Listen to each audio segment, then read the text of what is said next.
आप कभी मालचा महल गए हो? नहीं। तो मालचा महल is a mahal in the middle of a forest in Malcha Marg, जो पीछे आई डोंट नो अगर आपने वो जंगल देखा है, मालचा मार्ग से थोड़ा सा दूर 1.5 किलोमीटर पे है। और वो ना जंगल के बीच में एक अकेला स्थान है जहाँ यूजुअली आते हैं मतलब लोग मस्ती मजाक पीने शीने ऐसी चीजें अंदर तो करने। जा ही नहीं सकते, वो दिखता है बाहर से। आप जा सकते हो अंदर, और लफाड़िया बहुत आते हैं वहां पर। ठीक है, अब आप शूट कर रहे हैं भाई, कोई नहीं है वहां पर, माइंड यू, कोई एक इंसान नहीं है। मेरे साथ जो मेरी टीम थी वो सडनली हम ना 3 लोग थे, मतलब एक 2 कैमरामैन, एक मेरा बंदा था और सरबजीत और Divya. Suddenly my guy is like भाई वहां पर कोई है, ठीक है, और क्योंकि इट्स पिच डार्क, कोई लाइट तो है नहीं, जितनी आपके कैमरे के ऊपर एलईडी होती है उतनी दिखती है, तो इस लाइक वहां कोई है। So we pointed the camera there and Sarabjit went and he started talking to somebody. There was actually a person who was there and he's like, अरे आप यहाँ क्या करो? He's like, अभी तो आया हूँ, right? Where that guy came from, nobody knows. Where he went, no one knows. Where did he even come from? And for that half an hour, 40 minutes that we were there, what was he doing in those 40 minutes all alone? Nobody knows. बाप रे, कोई छलावा ही लग रहा है। हाँ मतलब मुझे लगा कि मतलब कोई मतलब लौंडा लफाड़िया वहाँ पे घूम रहा होगा, बट अकेला आदमी। और सरबजीत जाके बात कर रहे हैं उनसे। हाँ, और सरबजीत की बात में सोच रहा पता नहीं कौन था यार, कि मतलब, और when we were driving back home ना, me and my team member we like यार दैट्स क्वाइट अ मिस्ट्री कि वो बंदा आया कब, वो आया हमने उसको सुना नहीं, बिकॉज यार खंडर में ना आपको चलने की आवाज आती है। इनफैक्ट जब आप हॉन्टिंग करो ना, आपका यही होता है कि भाई दबे पाँव चलो, वरना अपने ही कभी पाँव की आवाज लगता है कि कोई मूवमेंट है वहां पर, और आप उसी बात से डर जाते हो। ना हमने सुना कि वो कब आया, ना हमने सुना वो कब गया। वो 40 मिनट जब तक हम बोल रहे हैं कि अच्छा यहाँ पर कोई है, हमसे बात करिए फलाने पर, वो क्या कर रहा था भाई? Like it was dam weird and creepy. तो आप तो सोए नहीं होगे रात को? मैं एक्चुअली नहीं सोया भाई, बिलीव इट और नॉट। मैं झूठ नहीं बोला, मुझे शर्म भी नहीं आ रही बोलते हो। मैंने यार जो मेरे साथ बॉम्बे से आए हैं, मेरी टीम मेंबर, मेरे मेकअप, मैंने उसको रात को 2 बजे फोन किया। मैं कहा भाई तू क्या कर रहा है? ठीक है, अच्छा वो फोन ना उठाया क्योंकि वो सो रहा था। तो ही से क्या हुआ भाई, सुबह हो गई क्या? सुबह हो गई? मैं कहा नहीं सुबह नहीं हुई, मेरी जान निकल रही है भाई, तू कहा था मेरे कमरे में सो जा, मुझे नींद नहीं आ रही। तो मैंने उसको ऊपर बुलाया, मैं कहा भाई तू मेरे बाजू में सो जा, मुझे नींद नहीं आ रही यार ऐसा अकेले। अच्छा भाई, जैसे हम भी काफ़ी हॉरर पॉडकास्ट करते हैं, तो हमने ये सुना कि ऐसे एनर्जीज यूजुअली एक्टिव होती है रात के 3 से 4 बजे। ये कुछ ऐसे फैक्ट्स हैं एनर्जीज के बारे में। आप पूरा शो करके आ गए हो, पैरानॉर्मल इन्वेस्टिगेटर्स के, आपने पूरा उनसे बात करी है, तो ऐसे कुछ नए इंसाइट्स आपको कुछ पहली बार सुनने को मिला अबाउट एनर्जीज जो आपने पहले कभी नहीं सुनी हो? यार देखो, ये जो 3:30 का वक्त है ना, ये जो नाइट से डे होता है, वो जो हाफ एन आवर का पीरियड है, उसमें एक्चुअली हिंदू माइथोलॉजी में कहा जाता है कि वो मुझे उसका एग्जैक्ट टर्म नहीं आता, so I don't offend any sensibility, but उसका एक टर्म होता है कि वो राक्षस गंज या कोई किस्म, ब्रह्म मुहूर्त समथिंग तो डिवाइन टाइम होता है। नहीं, डिवाइन नहीं है, एक होता है जिसमें हाफ एन आवर जो before the day comes out, that's the period when the transition of the bad and the good happens, right? So is why people feel like वो रात के 3 साढ़े 3 बजे is a dangerous time, right? But मेरा ऐसा मानना है कि हमें रात से डर लगता है एज इंसान, राइट? हमें अंधेरे से डर लगता है, हमें उस बंद दरवाजे के पीछे क्या हमें डर लगता है, तो ये डर हमने बनाया हुआ है। ऐसा तो है नहीं कि दिन में यहाँ पर स्पिरिट्स नहीं होती होंगी, एग्जिस्ट करती है तो फिर तो दिन में भी है ही। हाँ, मतलब अगर उनको एक हाउसिंग चाहिए तो जैसे कहते हैं कि पेड़ में रहते हैं या फलाना ढुमका, तो दिन में भी रहते ही होंगे ना। तो ऐसा तो है नहीं कि सिर्फ रात को ही प्रकट होते हैं। तो आई फील कि एनर्जीज हमारे आसपास हमेशा है।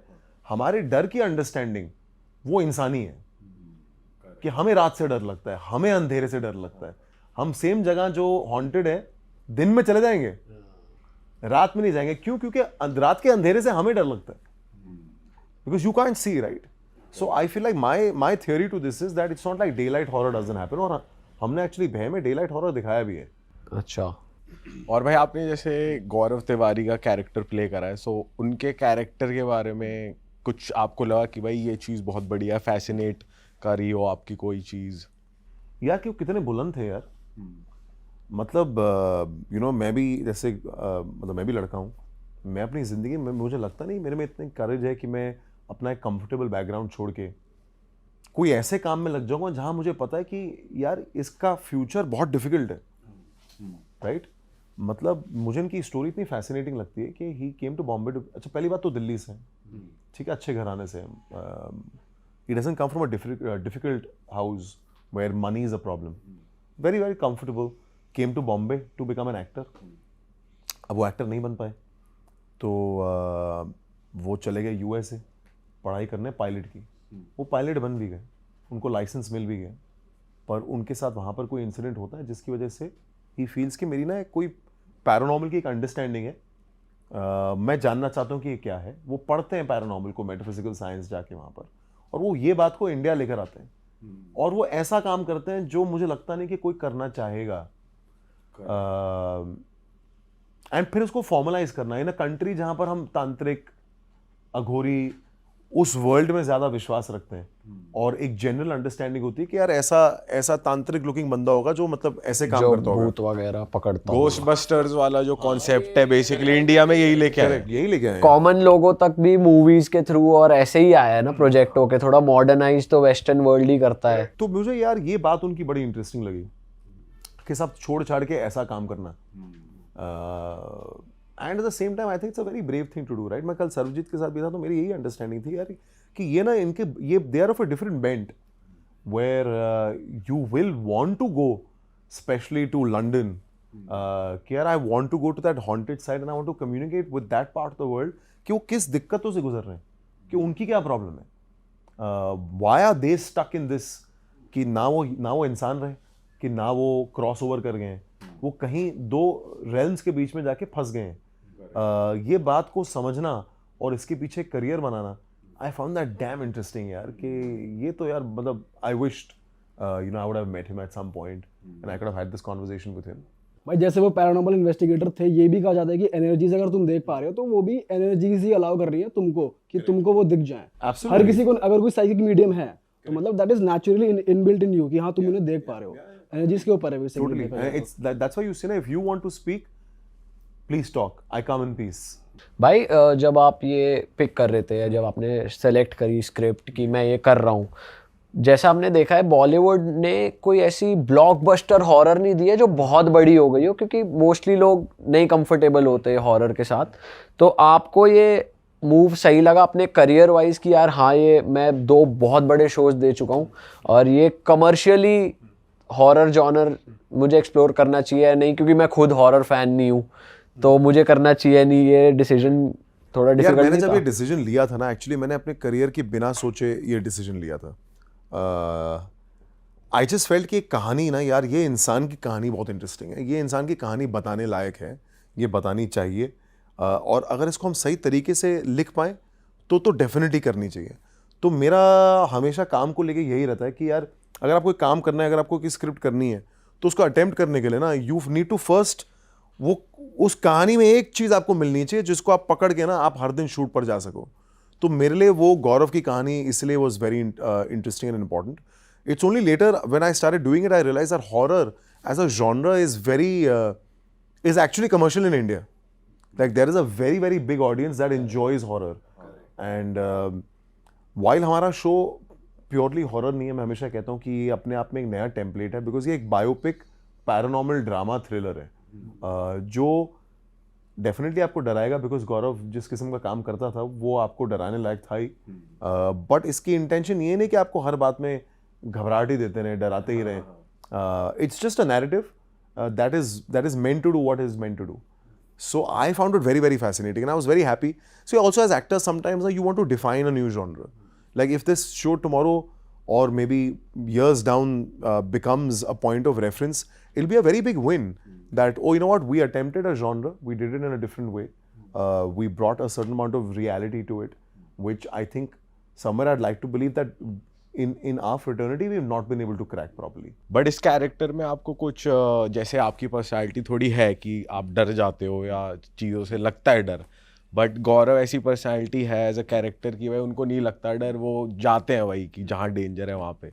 सो वो प्ले करने में आपको मुश्किल आई कि उस कैरेक्टर में आना और नहीं डरना? सेट पे इतना मुश्किल नहीं होता, बिकॉज व्हाट हैपेंस इज कि यार मतलब जैसे I can see a camera here ना, So I can see my director, I can see my camera. So you know that it's make believe.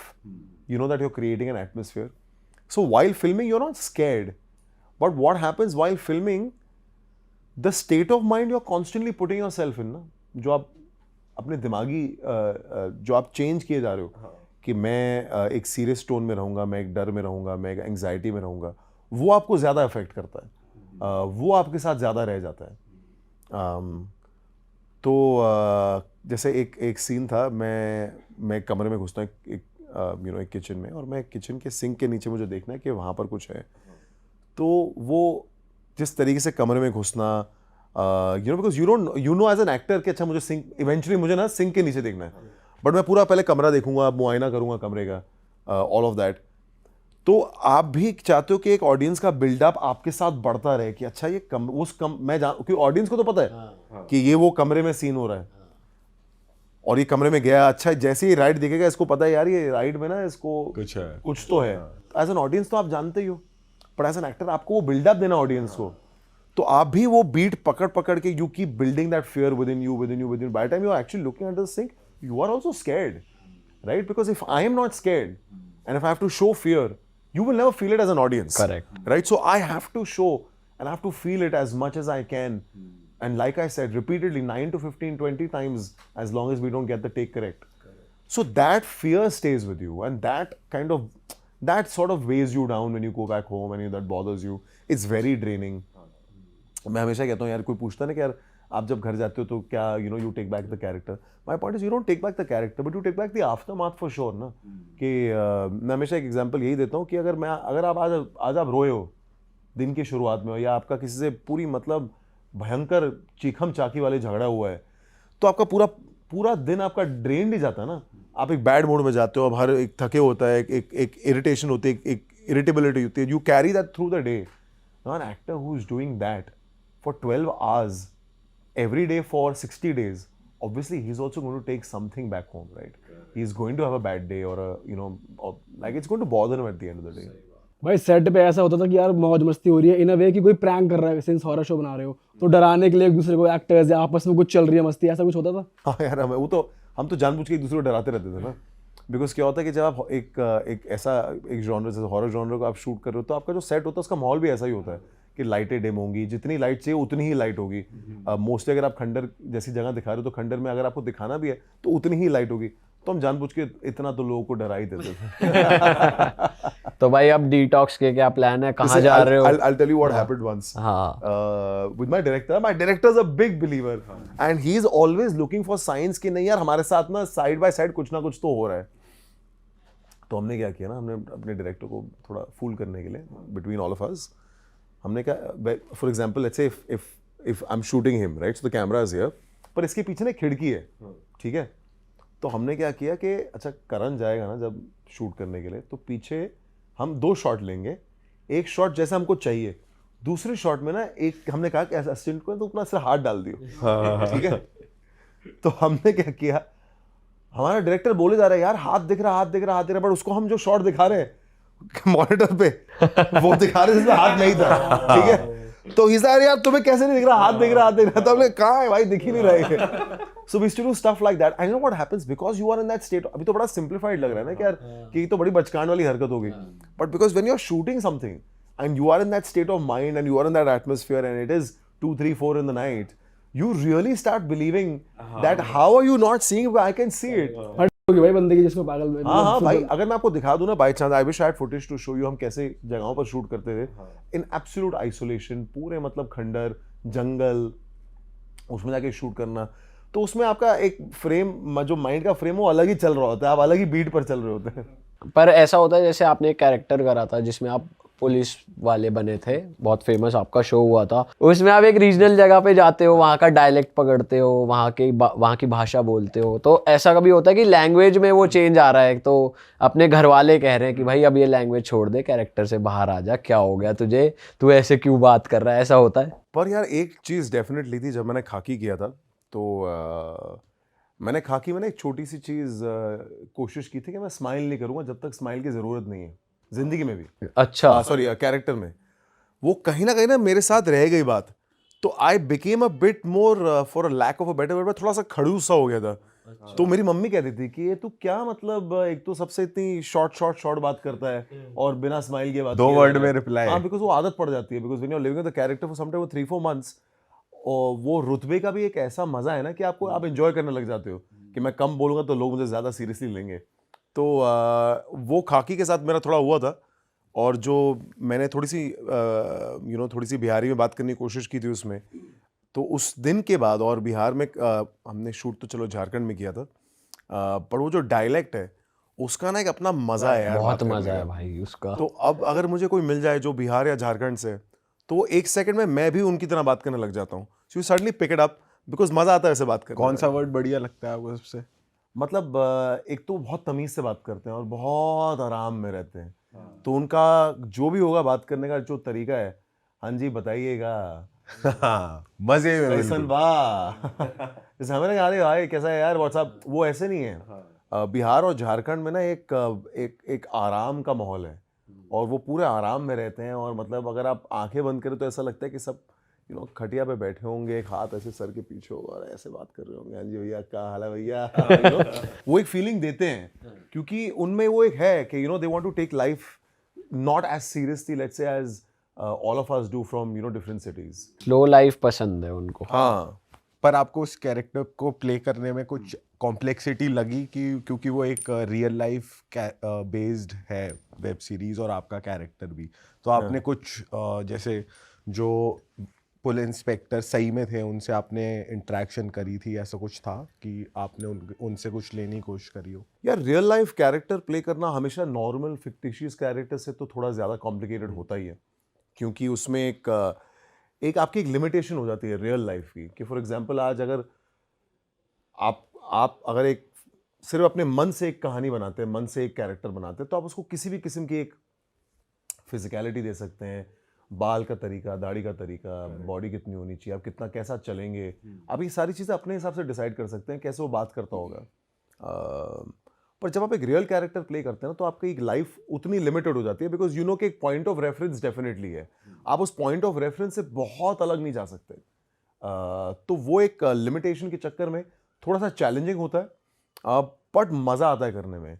So while मैंने जब अमित प्ले किया था और अमित लोधा का कैरेक्टर प्ले किया था, तो I never met Amit Lodha until we were already shooting. अच्छा। क्योंकि मेरा ये था कि यार मैं एज एन एक्टर पहले कैरेक्टर को खुद ढूंढना चाहता हूँ, मैं जो पेपर पे लिखा है ना उससे समझना चाहता हूँ कि ये कैरेक्टर क्या है, ये क्या सोचता होगा, कैसे कैसे चीज़ों को अज्यूम करके रिएक्ट करता होगा।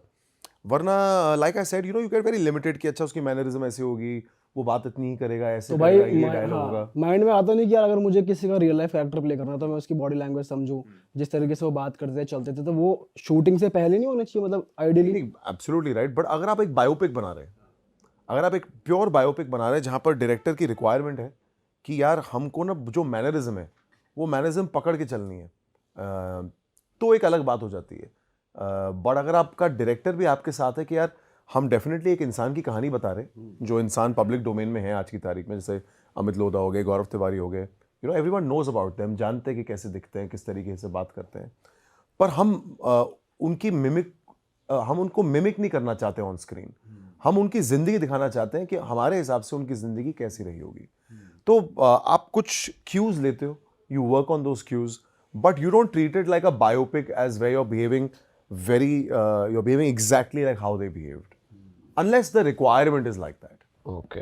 Yeah. तो इस सीरीज के लिए जो भय आपकी सीरीज आ रही है, आ चुकी है, तो बहुत कंफ्यूज लग रहे हो मेरे आंसर से, सडनली इसको लग रहा है ऐसा होता है क्या, मुझे लगा था पता नहीं यार ये बड़ी मेहनत करते होंगे अगर रियल बंदे क्या। भाई बायोपिक बना रहे हो तो भाई ये होता है ना कि यार बंदे से बैठेंगे बात करेंगे। भाई तेरी बायोपिक बनेगी ना, मैं तेरे जैसा पूरा करूंगा दरअसल हाइप ऐसी बनी हुई है ना कि भाई मतलब कुछ लोग ऐसी हाइप बना देते हैं कि कोई बायोपिक आई किसी की तो वो ऐसे कर देते कि मैंने पूरा इसको पोर्ट्रे करा इनको ही, और उस हिसाब से मोटे भी हो जाएंगे जिस टाइम वो मोटे थे या पतले, या बात करने का तरीका, और मैं इतने महीने कमरे में रहा, मैंने ये चीज़ें करी। और ये सारी चीज़ें सही हैं, देखो मैं आपको डिस्काउंट नहीं करूँगा ये सारी बातें। आज अगर फॉर एग्जांपल अमित लोधा का कैरेक्टर होता कि वो बहुत ही मोटे होते हैं और मैं अगर जैसे पतला हूँ तो मैं डेफिनेटली मोटा होता, बिकॉज वो तो बहुत फॉल्स नैरेटिव हो जाएगा, राइट? या तो आप कैरेक्टर का नाम बदल दो, आप बोल दो कि यार ये निर्धारित है असली कहानियों पे एक आईपीएस ऑफिसर, और उनका नाम मत लो आप।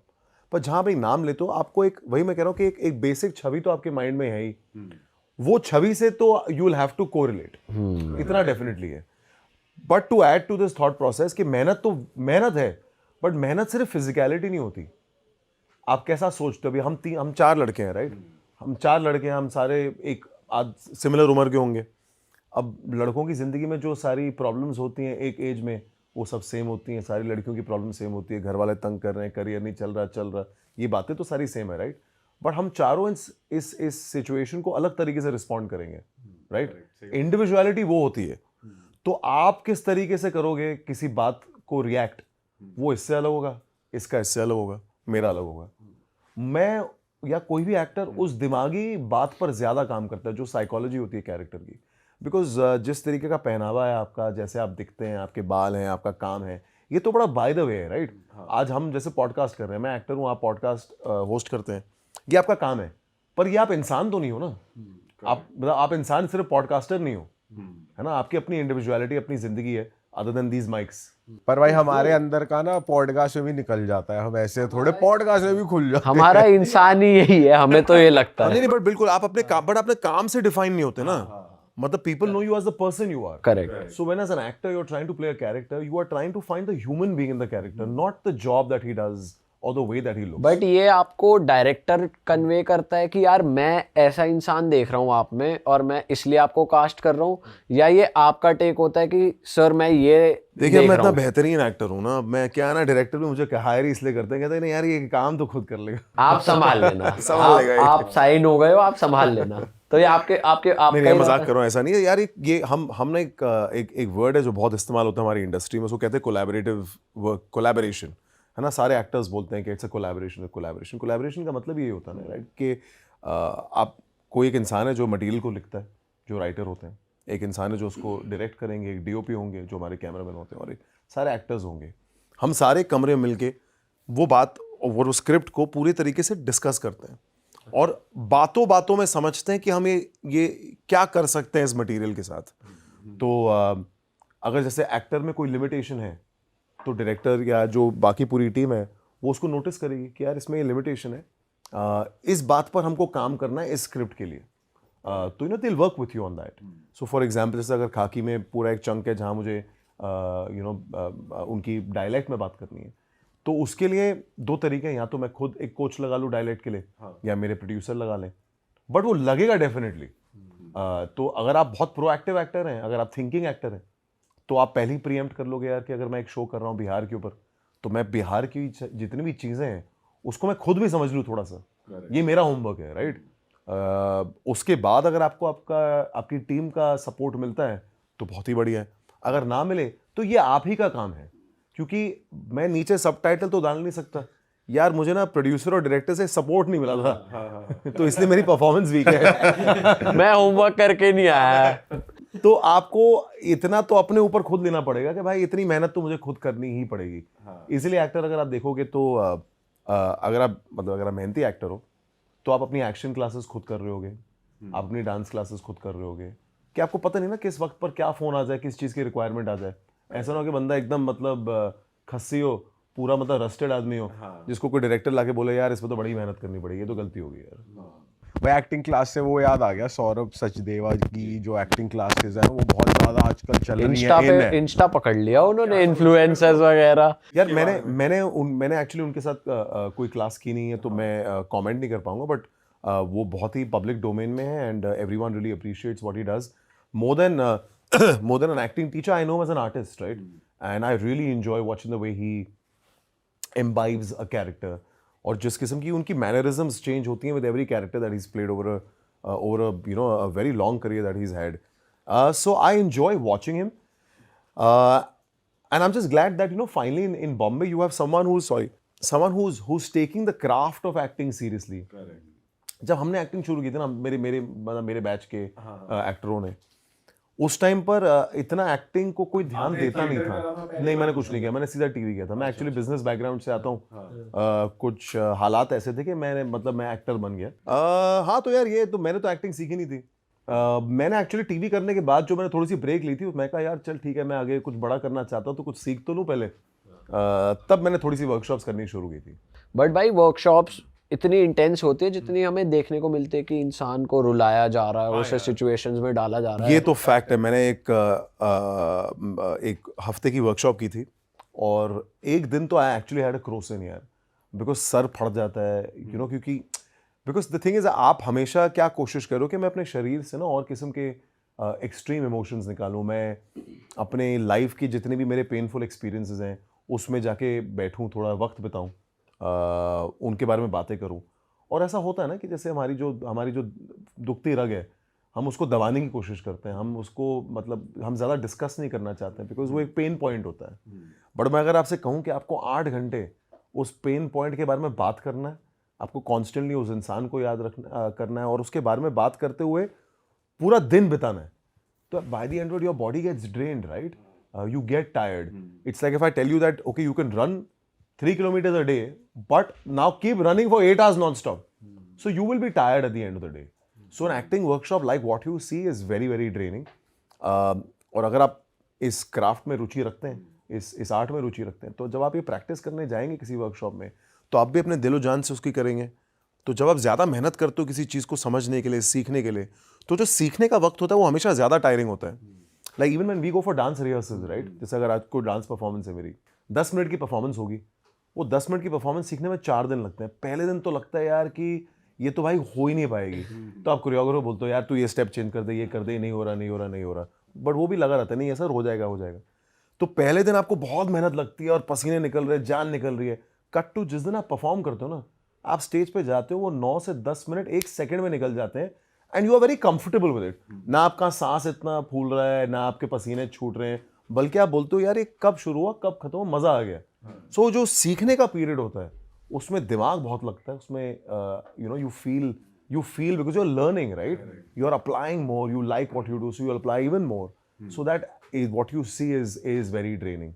So you'll see कि एक्टिंग क्लास में लोग रो रहे हैं, पिट रहे हैं। But does it change you as a person? ऐसा होता है कि आप बदल गए, अपने बारे में कुछ नया ही जान लिया, या वर्कशॉप के बाद लगता है यार कि ठीक है मेरे अंदर था ही पहले से, बट मुझे पता चल गया इतना भी कुछ नहीं है, ठीक है? यार देखो, वैसे भी आपके अंदर ही है ना? एक शेक्सपियर की बड़ी अच्छी कहावत है, everything is with in, it's not without.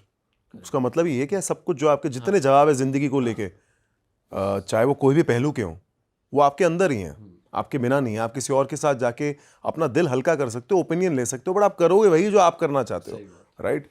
तो ये आता तो आपके अंदर से ही है। बट फिर ऐसा नहीं लगता कि मैं नया इंसान ही बन गया? नहीं, बट आपके लिए वो मतलब एक्सपीरियंस, आज आप 2 साल पहले सेम इंसान तो थे नहीं। हो सकता है आपका हेयर स्टाइल अलग हो, आपका पहनावा अलग हो, आपका सोचने का तरीका अलग हो, आप अपने ज़िंदगी के जो आपके रिलेशनशिप्स हैं उनसे अलग तरीके से डील करते होगे। आज 2 साल बाद, 3 साल बाद आप और चेंज होते रहोगे, right? You keep maturing with life, you keep evolving. So with an acting workshop is like a therapy session.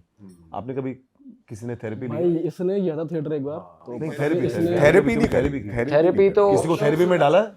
नहीं भाई, हम जब हरकतें की हैं कि तुम्हारे चक्कर में लौंडे शाम में बैठ जाए वही थेरेपी हो जाती है भाई। ये फैक्ट है यार, ये फैक्ट है। बट वो जैसे अगर आप लौंडे शाम को बैठ गए, ठीक है, उसके बाद बातें हो गई, यू फील लाइटर, राइट? है ना? अगर कोई मतलब दिल भारी हो या अगर कोई बहुत खुशी की बात हो, अपने दोस्तों से बात करो तो ज्यादा खुशी होती है उसको सेलिब्रेट करने की। और खास तौर से अगर कोई अनप्लान्ड चीजें बन गई हैं वो और ज्यादा बढ़िया चीज होती है। तो आप चेंज हो जाते हो ना किसी एक्सपीरियंस के बाद, कि यू फील कि नहीं यार बड़ा मजा आया यार, ये मतलब ये थोड़ा मेरे में बदलाव आ गया, मेरे को अच्छा लगा कि मैं जानता हूँ कि आज मेरी दोस्ती इतनी सॉलिड है कि मैं अपनी कोई चीज लेकर आऊंगा, मैं हल्का भी हो सकता हूँ आपके सामने, और I can grow also with that happiness. भाई आपके लिए आसान ज़्यादा क्या रहता है? जैसे आपने बोला वर्कशॉप्स पे इमोशंस को टेस्ट करते हैं, देखते हैं, एक्सरसाइज होती है, तो आपके लिए ज़्यादा आसान क्या रहता है? अगर हम स्क्रीन पे देखते हैं कुछ एक्टर्स रो रहे हैं तो वो वाला इमोशन निकालना हमें लगता है यार बढ़िया रो है बंदा, बहुत टफ चीज़ है ये। तो आपके लिए क्या चीज़ आसान रहती है, क्या चीज़ डिफिकल्ट रहती है? यार किसी भी परफॉर्मेंस में सच्चाई ढूंढना और सच्चाई निकालते रहना कॉन्स्टेंटली, सबसे ज़्यादा डिफिकल्ट वही चीज़ है। वो एक इमोशनल रिलेटेड नहीं है, क्योंकि आप जो एक सीन देखते हो या एक शॉट देखते हो, वो शॉट कम से कम उस दिन सेट पर आप 9 से 15 बार करते हो। अब वो 9 से 15 बार में कॉन्स्टेंटली सच्चाई, वो एक ऑनेस्टी से ट्रूथफुली परफॉर्म करना, तो चाहे वो रोने का सीन हो, वो कॉमेडी हो, वो लव हो, या वो एक प्योर साइलेंस हो, आई फील वो बहुत चैलेंजिंग हो जाता है मेरे लिए। कभी कभी आई फील कि साइलेंस दिखाना ना, उससे ज़्यादा चैलेंजिंग चीज़ कोई नहीं है। अच्छा। कि बिना अगर लाइनें, अगर मेरे को एक पूरी चीज़ कम्युनिकेट करनी है, मैं एक सीन में सिर्फ चुप बैठा हूँ, पर वो सीन चल रहा है, आप एक सीन शूट करो, किसी रीज़न से कर रहे हो, राइट? तो वो एक उसका जो चैलेंज है कि बिना कुछ कहे, आपकी आंखों में, आपके फिजिकलिटी में, आपके एक तरीके से आप क्या कम्युनिकेट कर रहे हो ऑडियंस को, तो I think that is quite challenging. लाइनें कहना तो बड़ा ईजी हो जाता है यार। आई फील लाइनें कहना सबसे ज़्यादा ईजी है।